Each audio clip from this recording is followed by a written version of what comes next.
ሰበር መረጃ የአሌክዛንደር አይዛክ ጉዳት ስብራት መሆኑ ተረጋግጧል። አይዛክ ለጥቂት ወራትም ከሜዳ ይርቃል። ሊቨርፑል ቶተንሃም ሆትስፐርስን 2-0 ባሸነፉበት የ17ኛ ሳምንት የእንግሊዝ ፕሪሚየር ሊግ ጨዋታ አሌክዛንደር አይዛክ ጎል ሲያስቆጥር ሚኪ ቫንደርቢን ባደረገበት አደገኛ ታክል ጉዳት አስተናግዶ ተቀይሮ እንደወጣ ይታወሳል። አሁን ላይ የሕክምና ምርመራ ውጤቱ ይፋ የተደረገ ሲሆን አሌክዛንደር አይዛክ በእግሩ ላይ በግራ በኩል ስብራት እንዳስተናገደ ተገልጿል። የስብራቱ ሲቪሪቲ ምን ያክል እንደሆነ ባይገለጽም የአሌክዛንደር አይዛክ ጉዳት ግን ስብራት መሆኑ ተረጋግጧል። ከዚህ ጉዳት ለማገገምም ጥቂት ያክል ወራት እንደሚያስፈልጉት ተገልጿል። አሌክዛንደር አይዛክ ለወራት ያክል ከሜዳ ሊርቅ ይችላል። እጅግ አሳዛኝና ልብ ሰባሪ ክስተት ይመስላል። አሌክዛንደር አይዛክ ምን ትላላችሁ? ኮሜንት ላይ ያሰባችሁና ጋሩ የፕላስ ምልክቷን እየነካችሁ ፎሎ ማድረግ እንዳትረሱ። ሮላንዶ ከመምጣቱ በፊት ፖርቹጋል የነበራቱ ዋንጫ፣ ሮላንዶ ከመጣ በኋላ ፖርቹጋል ያሳካችው ዋንጫ ማለት ነው። ሜሲ ከመምጣቱ በፊት አርጀንቲና የነበራቱ ዋንጫ፣ ሜሲ ከመጣ በኋላ አርጀንቲና ያሳካችው ዋንጫ። ይሄን ነገር ወስደው ሮላንዶ ያለው ነገር ትክክል ነው እያሉ ይገኛል አንዳንዶች ማለት ነው። እስኪ ለማየት እንሞክር ማለት ነው። አንድ ሰው የሆነ ነገር ኤግዚስት የሚያደርግን ነገር ካሳካ በጣም እሱ ሙገሳ ይገባል፣ ክብር ይገባል፣ ኩዱስ ፎር ሂም በጣም ይገባል። ያ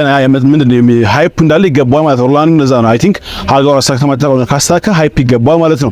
ሌላኛው ደግሞ ምን አለ መሰለህ፣ ብዙ ስኬታማ ሰዎች በተለያዩ ዘርፍ ላይ ያሉ ስኬታማ ሰዎች የሚሉትን ነገር ከሰማችሁ ወይም ደግሞ ሲባል ከሰማችሁ አላውቅም፣ ብቻ አንድ ነገር ማሳካት በጣም ከባድ ነው። ግን ደግሞ በጣም ይበልጥ ከባዱ ምንድነው እዛ ስኬት ላይ መቆየት ነገር የሚባል ነው። ወይም ያን ስኬት እየደገምክ ለብዙ አመታት መቆየት በጣም ከባድ ነው ማለት ነው። ሜሲና ሮላንዶ ዲፈረንሱ እዚህ ጋር ይወስድ ማለት ነው። ሮላንዶ ያልነበረ ነገር አሳካ፣ ሜሲ ደግሞ የተሳካ ነገር ሆኖ ደገመውና ያን ነገር አሳካ ነው።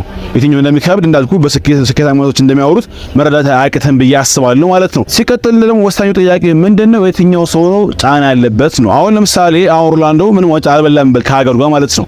ማንም አያወቅሰው፣ ምክንያቱም ከዛ በፊት ማንም ያሳካው ሰው የለም።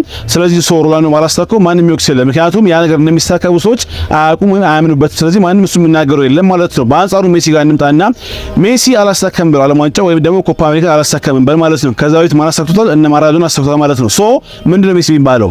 አንተ አትችልም ካላሳካም የሚባለው። ምክንያቱም ሜሲ መከራከር አይችልም። ምክንያቱም እኔ ቋልቻልኩም ካቅም ይበላል ይሄ ነገር ለማሳካት ከባድ ነው ማለት እንዴት ነው ከባድ? ከዚህ በፊት እኮ ያስታኩ ሰዎች አሉ ተብሎ ይወቀሳል ማለት ነው። ሶ የትኛው ነው ከባድ የትኛው ነው በጫና ህይወት የምትመራው የሚለው ነገር ማየት አለብን ማለት ነው። በጣም ቀላል ነገር ነው። ያልተሳካ አንተም ካላሳካው ማንም አይወቅስህም። በቃ እቤት 10 ልጅ አለ 9 እንዳለ ከ10 የወደቁ 10ኛው ልጅ 10ኛ የተወለደው ልጅም ከ10 ቢወርቅ ማንም አይናገረው። ምክንያቱም ያ ነገር እዛ ቤት እንትን አይደለም ፖሲብል ስላልሆነ ማንም ይናገረው የለም ማለት ነው። 10 ልጆች አሉ ደግሞ 9ኙም ዲግሪ ይዘው 10ኛው ልጅ ደግሞ ዲግሪ ካላዘ ምንድነው ይባላል? ልጅ ደደብ ነው ይባላል። ምክንያቱም ምንድነው ሌሎች ሲያሳኩት ፖሲብል እንደሆነ ያሳዩትን ነገር እሱ ማለት አቅቶታል ማለት ነው። ሶ ምንድነው ጫና ያለበት የትኛው ልጅ ነው?